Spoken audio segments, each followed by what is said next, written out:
품에 안긴 아이가 빠져나가고 두 팔이 갑자기 가벼워졌습니다. 그 가벼움이 무거웠습니다.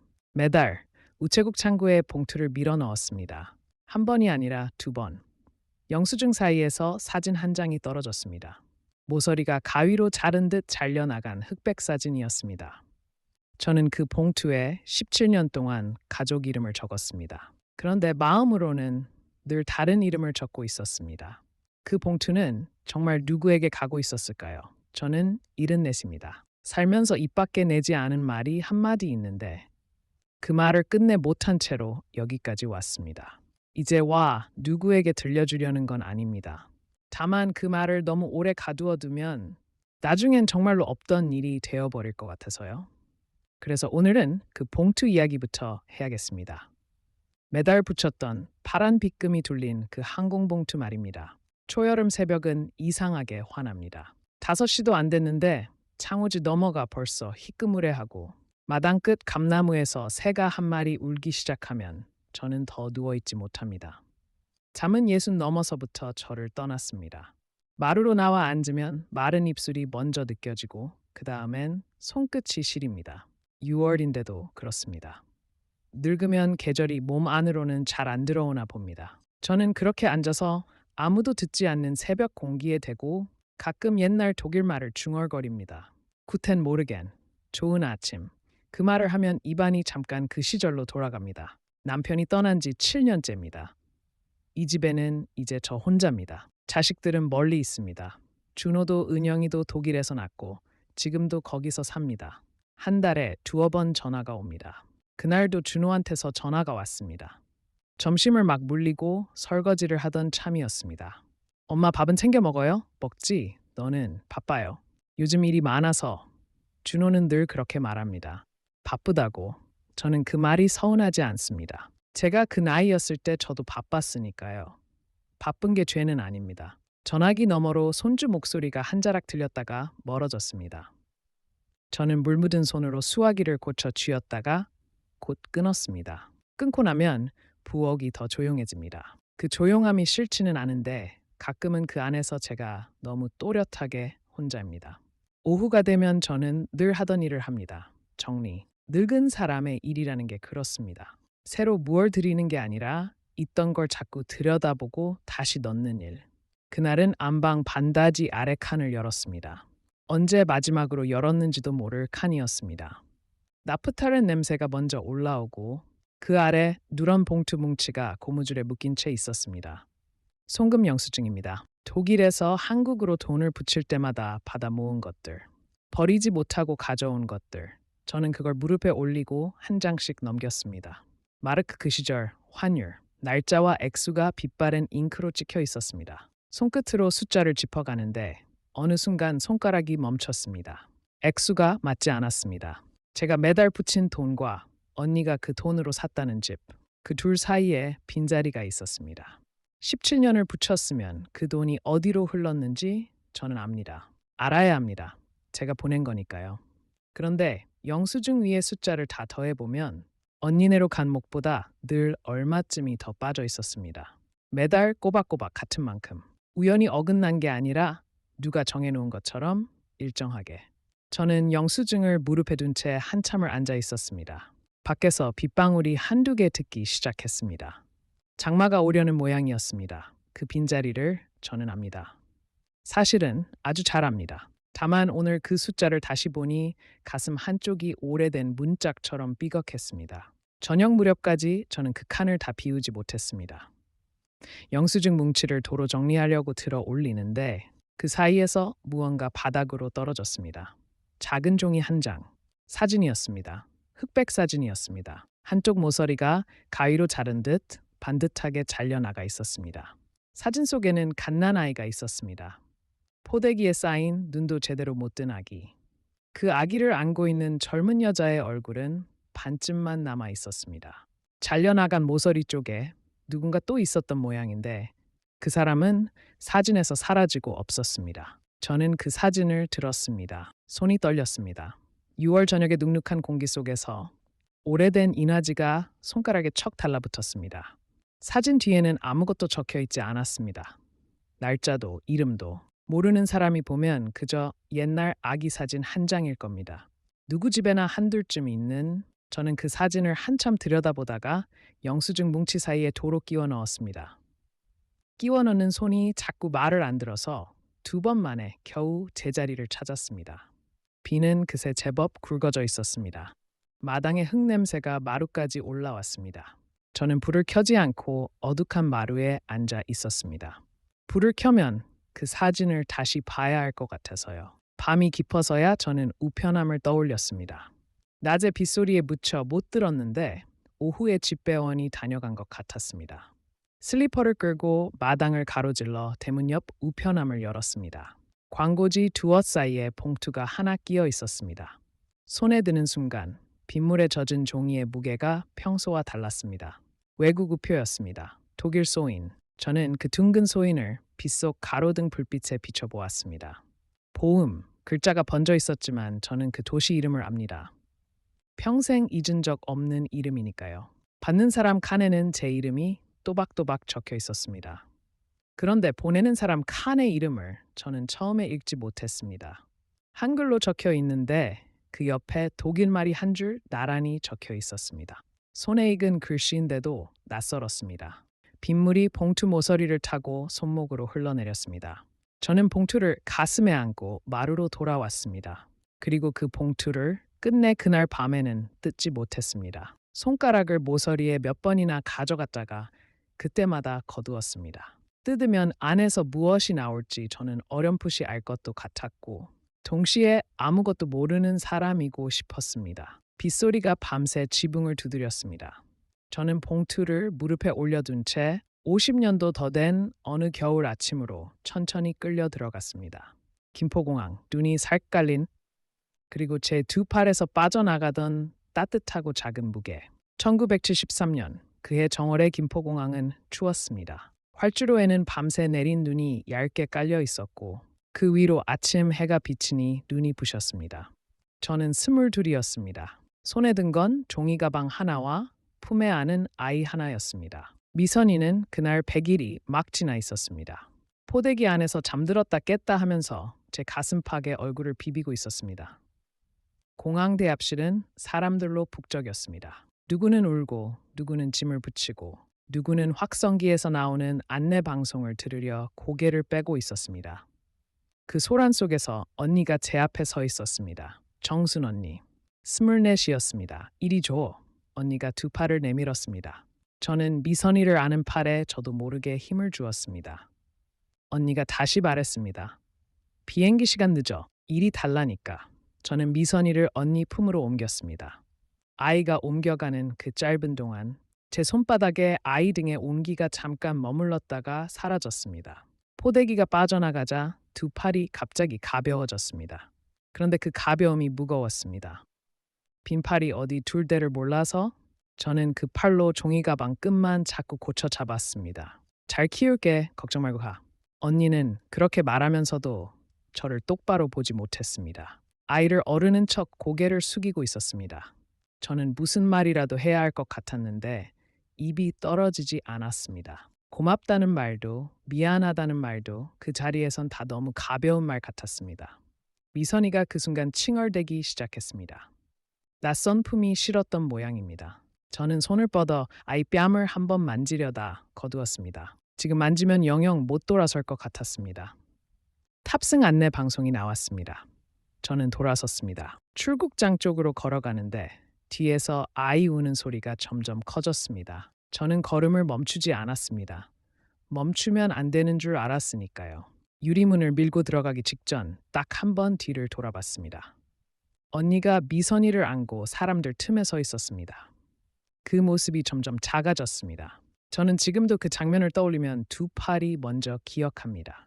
머리보다 팔이 먼저 그 빈자리를 압니다. 비행기는 일본을 거쳐 사흘 만에 독일에 닿았습니다. 프랑크푸르트에서 다시 기차를 탔습니다.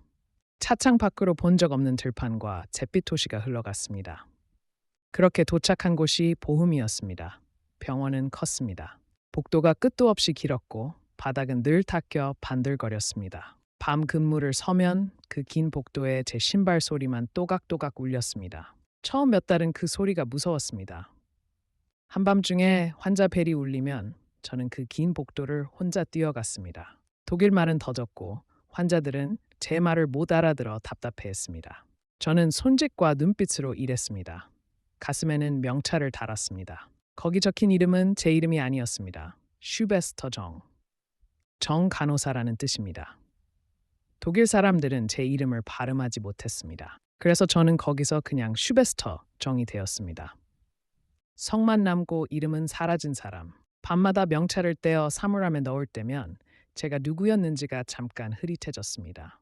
그래도 일은 좋았습니다. 일하는 동안에는 다른 생각이 안 들었으니까요. 환자의 이마를 짚고 약을 나누고 시트를 갈고 밤이 새도록 그 긴 복도를 오가는 동안에는요. 첫 월급을 받은 날 저는 우체국으로 갔습니다. 보험 시내의 작은 우체국이었습니다. 나무 창구 너머로 직원이 안경 너머로 저를 보았습니다. 저는 미리 준비해온 봉투를 꺼냈습니다. 파란 빗금이 둘린 항공봉투. 받는 사람은 언니였습니다. 그런데 저는 그날 봉투를 하나만 붙인 게 아니었습니다. 창구 위에 봉투를 올려 밀어넣고 직원이 도장을 찍는 걸 본 다음 저는 가방에서 봉투를 하나 더 꺼냈습니다. 같은 파란 빗금 봉투였습니다. 받는 사람은 같았습니다. 같은 집 주소. 그런데 그 안에 든 돈은 따로 셈한 것이었습니다. 한 몫은 살림의 보태라고, 또 한 몫은 그 몫에는 제가 아무 말도 적지 않았습니다. 언니는 말 안 해도 알 거라고 믿었습니다. 직원이 두 번째 봉투를 받아들며 뭐라고 물었지만 저는 알아듣지 못한 채 그저 고개를 끄덕였습니다.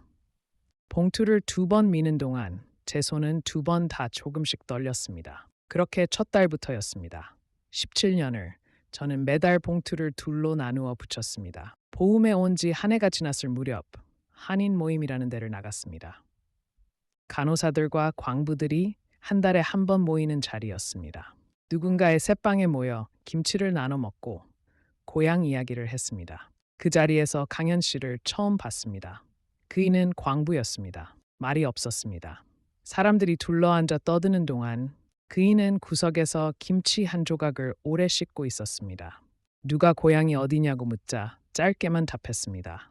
누가 결혼은 했냐고 묻자 그이는 잠깐 젓가락을 멈추었습니다. 그러고는 창밖으로 시선을 돌렸습니다.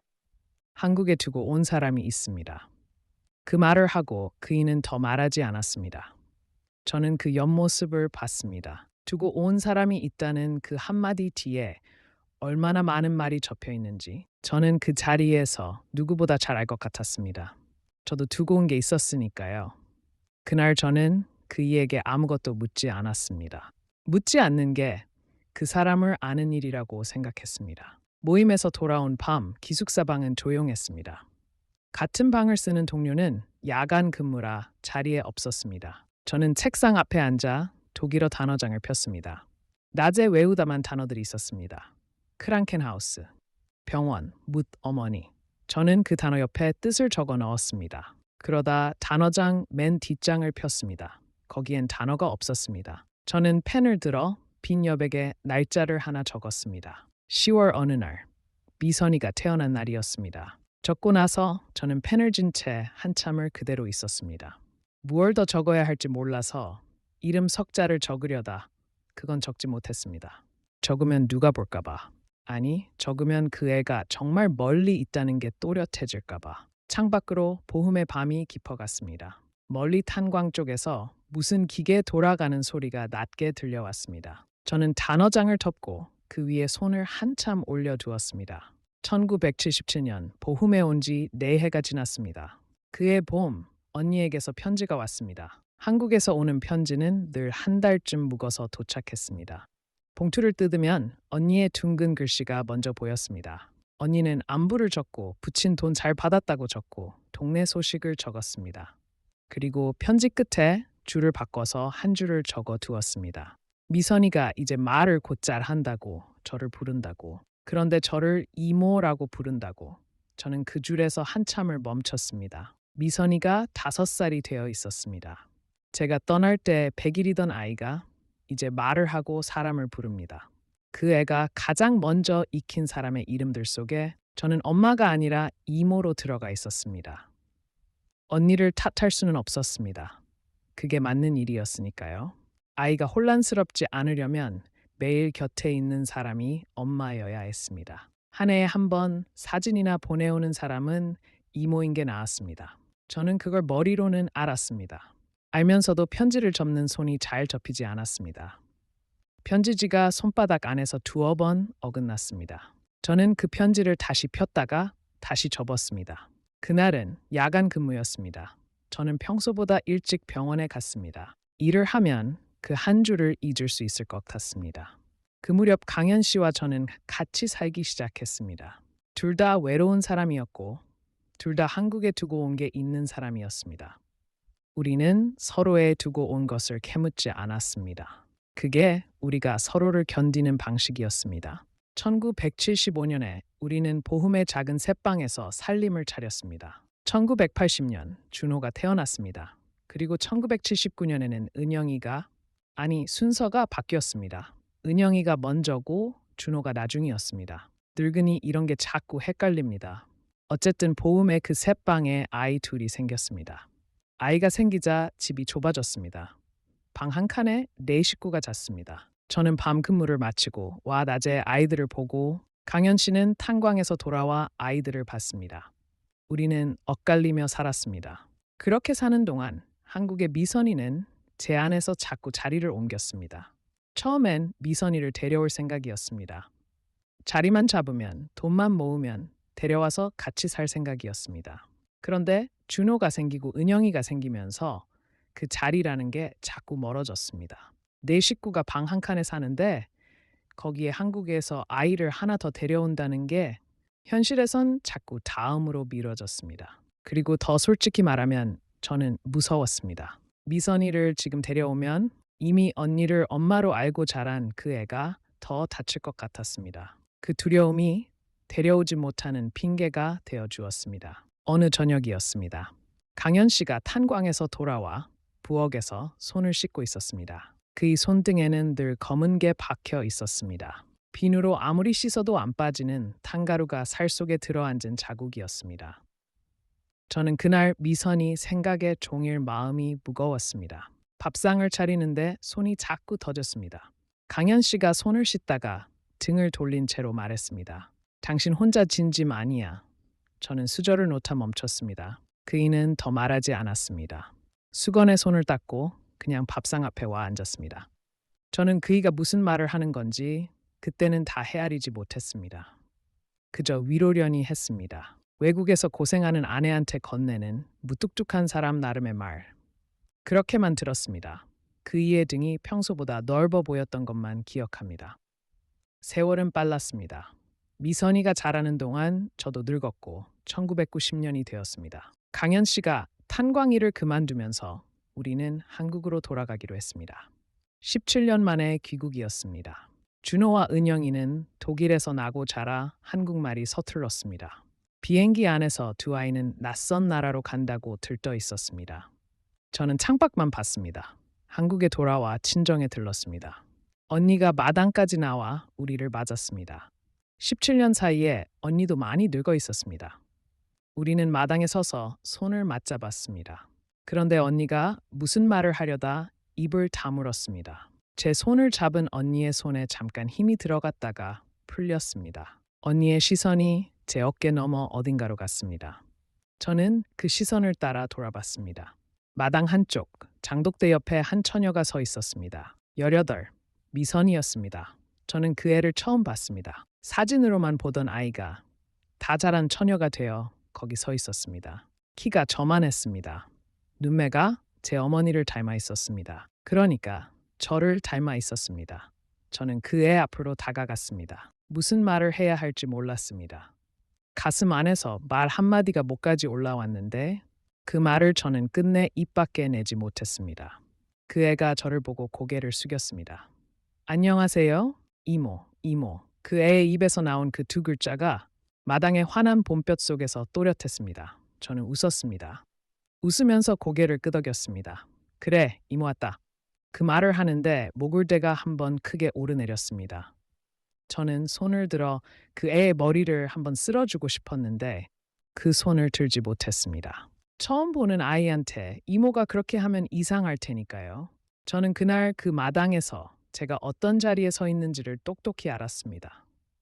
저는 그 애의 이모였습니다. 17년을 봉투를 둘로 나눠 붙인 사람이 정작 그 애 앞에서는 이모였습니다. 다시 지금으로 돌아옵니다. 비 오는 그 밤 무릎에 편지를 올려둔 채 저는 오래된 마당에 한참 머물러 있었습니다. 빗소리가 저를 다시 이 집 마루로 데려다 놓았습니다. 미선이가 독일로 간 건 1998년이었습니다. 26이었습니다. 그 무렵 한국은 형편이 어려웠고 미선이는 간병일을 배워 독일로 떠났습니다. 하필 독일이었습니다. 제가 청춘을 묻고 온 그 나라로 그 애가 갔습니다. 저는 그 소식을 언니에게 전해 듣고 한동안 멍하니 있었습니다. 그 애는 제가 보흠에 있었다는 걸 알았을 텐데 그래도 독일을 골랐습니다. 우연이었는지 아니면 그 애 안에 제가 모르는 무엇이 있었는지 저는 묻지 못했습니다. 우리는 그때도 이모와 조카였으니까요. 그렇게 또 세월이 갔습니다. 강현 씨가 먼저 떠났습니다. 7년 전입니다. 그리고 작년에 언니가 떠났습니다. 언니 장례를 치르고 얼마 뒤 미선이에게서 연락이 왔다고 들었습니다. 정확히는 미선이가 언니 유품을 정리하다 무언가를 발견했다는 얘기였습니다. 언니는 평생 한 가지를 간직하고 있었습니다. 저는 그게 무엇인지 그때까지 몰랐습니다. 언니가 그걸 미선이 손이 닿는 데에 남겨두고 갔다는 것도요. 그리고 며칠 전 그 편지가 왔습니다. 지금 제 무릎 위에 있는 이 편지가 저는 새벽이 다 되어서야 봉투를 뜯었습니다. 손이 떨려서 봉투 모서리를 한참 만지작거렸습니다. 안에는 편지지 2장이 들어 있었습니다. 미선이의 글씨였습니다. 한국말과 독일말이 섞여 있었습니다. 올해 한국을 떠나 있던 사람의 글씨였습니다.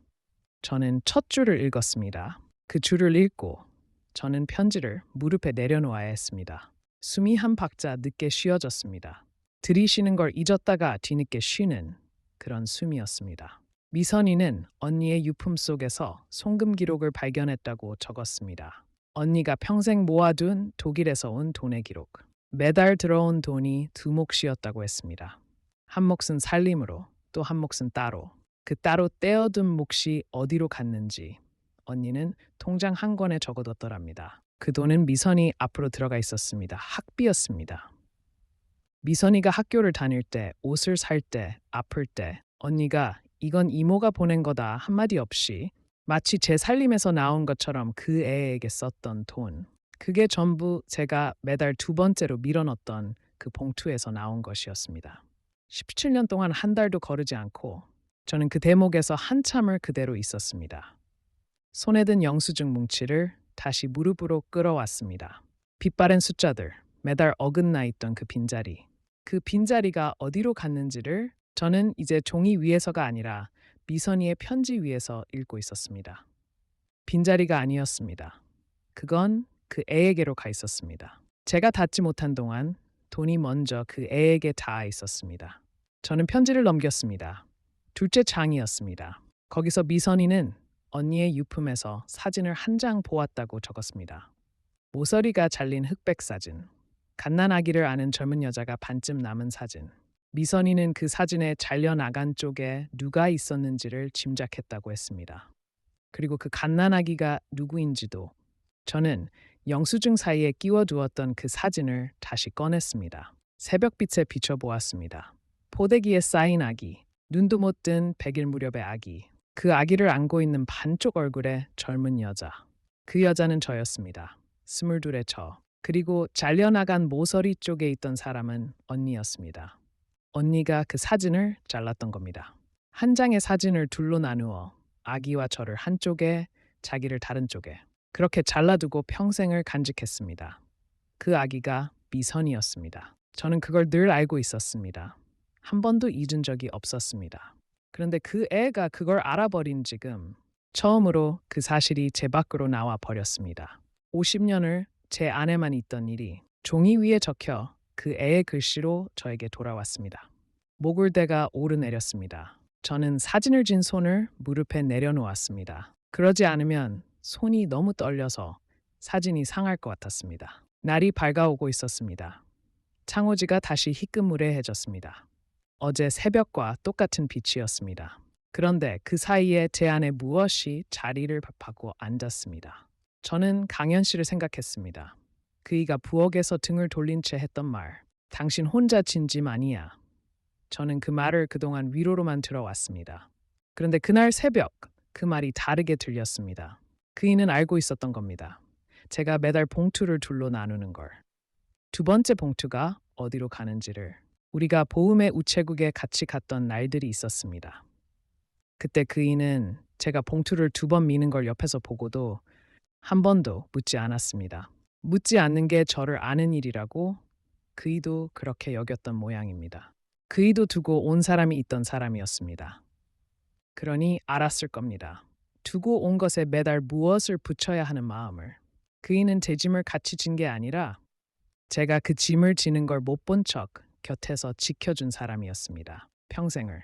저는 그걸 그이가 떠나고 7년이 지난 그 새벽에야 알았습니다. 눈가가 뒤늦게 더웠습니다. 산 사람한테는 끝내 못한 말을 떠난 사람 앞에서야 하게 됩니다. 늘 그렇습니다. 날이 완전히 밝은 뒤 저는 언니를 생각했습니다. 정순 언니. 저는 평생 언니에게 미안하면서도 한 구석으로는 언니가 야박하다고 여겼습니다. 제가 보낸 돈으로 집을 샀으니까요. 그 집이 언니 명의였으니까요. 17년을 붙였는데 정작 저한테 남은 건 영수증 뭉치뿐이라고. 어떤 밤에는 그렇게 서운해하기도 했습니다. 부끄러운 마음입니다. 근데 그게 사람 마음입니다. 이제 와보니 언니는 그 집을 산 게 아니었습니다. 언니는 미선이를 산 겁니다. 아니 키운 겁니다. 제가 두고 간 아이를, 자기 배로 낳지도 않은 아이를 자기 자식으로 만들어 길렀습니다. 동네 사람 누구도 그 애가 친자식이 아닌 걸 몰랐다고 합니다. 언니는 그렇게 키웠습니다. 미선이가 학교에서 상을 받아오면 제일 앞에서 박수를 쳤고 미선이가 아프면 밤을 새웠습니다. 그 모든 자리에 언니가 있었습니다. 제가 있어야 할 자리에. 그리고 언니는 그 진실을 평생 입에 담지 않았습니다. 저는 언니가 왜 마지막에야 그걸 남겼는지를 생각했습니다. 통장과 사진을 미선이 손이 닿는 자리에 두고 떠난 이유를 언니는 알았던 겁니다. 살아서는 말할 수 없는 일이라는 걸. 말하는 순간 미선이가 무너질까봐, 자기와 미선이 사이가 무너질까봐. 그래서 평생을 입을 다물었습니다. 그러다 자기가 갈 때가 되니 더는 미룰 수 없으니 말 대신 물건을 남긴 겁니다. 자기 입으로는 끝내 못한 말을. 귀국하던 그의 마당에서 언니가 제 손을 잡고 무슨 말을 하려다 삼킨 적이 있었습니다. 저는 그게 무슨 말이었는지 그동안 몰랐습니다. 이제는 알 것 같습니다. 언니는 그때 미선이를 데려가라는 말을 하려던 게 아니었을까요? 아니면 미안하다는 말이었을까요? 그것도 아니면 고맙다는 말. 어느 쪽이었든 언니는 그 말을 삼켰고 대신 미선이를 30년 더 품었습니다. 저는 언니의 영정사진을 떠올렸습니다. 그 둥근 글씨로 편지를 쓰던 언니. 명찰처럼 제 이름 대신 이모를 미선이에게 가르친 언니. 언니도 평생 자기 이름이 아닌 무엇으로 불리며 산 사람이었습니다. 친엄마가 아니면서 엄마로. 저는 사진 한쪽을 손으로 쓸어 보았습니다. 잘려나간 그 모서리를, 거기 있었을 언니의 얼굴을. 미선이가 하필 독일로 갔다는 것도 이제 다르게 생각됩니다. 그 애는 26의 보흠에서 멀지 않은 도시로 갔습니다. 저는 그게 우연이라고 여겼습니다. 그런데 미선이는 편지에 이렇게 적었습니다. 어릴 때부터 독일에서 오는 봉투를 볼 때마다 그 나라가 궁금했다고. 자기를 키운 돈이 그 먼 데서 온다는 걸 어렴풋이 알았던 모양입니다. 그 애는 자기도 모르게 그 봉투가 떠나온 자리를 향해 간 겁니다. 제가 청춘을 묻은 그 땅으로. 우리는 같은 도시의 같은 병원 복도를 30년의 간격을 두고 걸었는지도 모릅니다. 그 애가 환자 곁을 지키며 걷던 그 복도가 어쩌면 제가 밤마다 신발 소리를 내며 뛰던 그 복도였을지도요. 저는 단어장을 다시 꺼냈습니다. 그 옛날 보훔의 기숙사에서 뒷장에 미선이 생일만 적어두고 이름은 못 적었던 그 단어장. 저는 그걸 편지 옆에 나란히 놓았습니다. 단어장의 빈 여백과 미선이의 빼곡한 글씨가 나란히 놓이니 50년이 한자리에 모이는 것 같았습니다. 낮에 준호한테서 전화가 왔습니다. 여느 때처럼 밥은 먹었냐는 안부였습니다. 저는 한참을 망설이다 준호야 하고 불렀습니다. 엄마 왜요? 저는 무슨 말부터 해야 할지 몰랐습니다. 준호와 은영이는 평생 자기들이 제 자식의 전부인 줄 알고 자랐습니다. 그 애들에게 누나가 있다는 걸 저는 한 번도 말한 적이 없었습니다. 저는 천천히 너희한테 누나가 있다고 말했습니다. 한국에, 아니 지금은 독일에 너희보다 먼저 태어난 사람이 있다고. 전화기 넘어가 조용해졌습니다. 준호는 한동안 아무 말도 하지 않았습니다. 저는 그 침묵을 들으며 화면도 아닌데 자꾸 눈을 둘 때를 찾았습니다. 한참 만에 준호가 입을 열었습니다. 목소리가 조금 잠겨 있었습니다. 그럼 그동안 엄마 혼자. 준호는 말을 맺지 못했습니다. 저는 괜찮다고 했습니다. 괜찮다는 말밖에 할 게 없었습니다. 그 애가 화를 낼 줄 알았는데 화를 내지 않았습니다. 그게 더 마음에 걸렸습니다. 화라도 냈으면 제가 좀 가벼웠을 텐데. 자식이 어미의 짐을 뒤늦게 알고 말을 잇지 못할 때 어미는 그 침묵 앞에서 더 작아집니다. 그날 밤 저는 책상 앞에 앉았습니다. 편지지를 한 장 폈습니다. 답장을 쓰려는 것이었습니다. 펜을 들었는데 첫 글자를 어떻게 시작해야 할지 한참을 망설였습니다. 여태 저는 미선이에게 무엇도 적어 보낸 적이 없었습니다. 봉투에 돈만 넣어 보냈지 편지 한 장 넣은 적이 없었습니다. 말이 들어가면 다 들킬 것 같아서요. 그런데 이제는 들킬 게 없었습니다. 그 애가 다 알아버렸으니까요. 저는 그 사실이 무섭고도 한편으로는 50년 만에 처음으로 숨이 쉬어지는 것 같았습니다. 저는 펜을 고쳐 쥐었습니다. 그리고 첫 줄에 무어라 적을지 이제는 알 것 같았습니다. 여태 한 번도 적지 못한 그 두 글자를 저는 그 밤에 답장을 썼습니다. 첫 줄에 여태 한 번도 적지 못한 두 글자를 적었습니다. 미선아. 그 세 글자를 적는데 50년이 걸렸습니다. 펜 끝이 종이에 닿는 순간 손이 떨려서 자가 비뚤어졌습니다. 저는 그걸 고쳐 쓰지 않았습니다. 비뚤어진 채로 두었습니다. 그게 제 손이 쓴 첫 글자였으니까요. 무슨 말을 적어야 할지 몰라서 저는 그동안의 일을 적었습니다. 봉투를 둘로 나누던 일, 단어장 뒷장에 내 생일을 적어두고 이름은 못 적은 일, 보험의 긴 복도를 밤마다 걷던 일, 변명은 적지 않았습니다. 변명을 적으면 그게 다 핑계가 될 것 같아서요. 저는 그저 있었던 일을 있었던 대로 적었습니다. 편지 끝에 저는 독일 말을 한 줄 적었습니다. 미선이가 보낸 편지의 마지막 줄에도 독일 말이 한 줄 있었습니다. 그 애가 거기서 익힌 말. 저는 그 줄에 답하듯 제가 거기서 익혔던 말을 적었습니다. 50년 전 단어장에 적어두었던 그 단어. 부터. 어머니. 그 옆에 그 시절 환자들에게 밤마다 건네던 인사를 적었습니다. 좋은 밤 되세요. 잘 자요. 환자의 이마를 짚으며 하던 그 말을 저는 처음으로 제 딸에게 적었습니다. 글씨가 떨려서 줄이 자꾸 아래로 쳐졌습니다. 편지를 봉투에 넣었습니다. 파란 빗금이 둘린 그 옛날과 똑같은 항공 봉투였습니다. 집에 그게 아직 한 묶음 남아 있었습니다. 17년을 쓰고도 남은 것이었습니다. 저는 그 봉투에 이번엔 돈을 넣지 않았습니다. 편지만 넣었습니다. 평생 돈만 들어가던 봉투에 처음으로 말이 들어갔습니다. 미선이에게서 다시 연락이 온 건 며칠 뒤였습니다. 준호가 자기 휴대전화로 영상통화를 연결해 주었습니다. 저는 그런 걸 다룰 줄 몰라서 준호가 화면을 맞춰 주었습니다. 작은 화면 안에 얼굴이 하나 떴습니다. 미선이었습니다. 53의 미선이. 제가 마지막으로 본 건 18의 그 애였는데 화면 속에는 저만큼 나이 든 여자가 있었습니다. 머리에 흰 것이 섞여 있었습니다. 눈매는 여전히 제 어머니를 닮아 있었습니다. 그러니까 저를 닮아 있었습니다. 그 애가 화면 너머에서 저를 보고 있었습니다. 우리는 한동안 아무 말도 하지 못했습니다. 말을 하려고 입을 열면 다른 게 먼저 나올 것 같아서 둘 다 입을 다물고 있었습니다. 먼저 입을 연 건 미선이었습니다. 편지 받았어요. 저는 고개를 끄덕였습니다. 화면 속 그 애도 고개를 끄덕였습니다. 그 애가 무어라 더 말하려다 손등으로 눈가를 한번 눌렀습니다. 저도 모르게 화면을 향해 손을 뻗었습니다.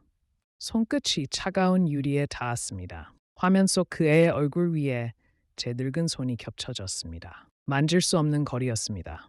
독일과 한국, 50년 하고도 3년. 그런데 그 차가운 유리 한 장을 사이에 두고 저는 처음으로 그 애를 만지는 것 같았습니다.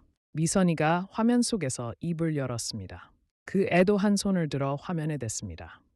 제 손이 닿은 그 자리에 그 애의 손이 겹쳐졌습니다. 유리를 사이에 두고 두 손이 포개졌습니다.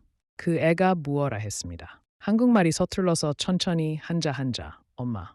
저는 그 두 글자를 들었습니다. 53년 만이었습니다. 그 애가 100일 무렵 제 가슴팍에 얼굴을 비빌 때 그때는 말을 못하던 아이였습니다. 그 아이가 53이 되어 흰머리가 섞인 얼굴로 처음으로 저를 그렇게 불렀습니다. 저는 대답을 하려는데 목이 막혀서 소리가 나오지 않았습니다. 그래서 그냥 고개를 끄덕였습니다. 여러 번 끄덕였습니다. 그래, 그래 엄마야. 소리 없이 입만 움직였습니다. 화면 속 그 애가 그 입 모양을 읽고 다시 한번 눈가를 눌렀습니다. 그 통화가 끝나고 저는 한참을 마루에 앉아 있었습니다. 비가 그쳐 있었습니다. 며칠을 두드리던 장맛비가 그새 멎어 있었습니다.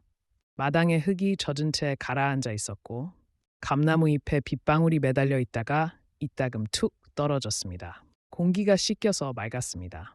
저는 창가에 앉아 그 젖은 마당을 오래 보았습니다. 이 이야기를 이제 와 누구에게 들려주려던 건 아니라고 처음에 말씀드렸습니다. 지금도 그 마음은 같습니다. 저는 잘한 사람이 아닙니다. 아이를 두고 떠난 사람이고 데려올 수 있었을 때 두려워서 미룬 사람이고 끝내 그 애 앞에서 50년을 이모로 있던 사람입니다. 그 세월은 제가 진 것이고 누가 대신 져준다고 가벼워지는 것도 아닙니다. 다만 이제는 압니다. 제가 닿지 못한 그 긴 세월 동안 제 대신 그 자리를 지켜준 사람들이 있었다는 걸.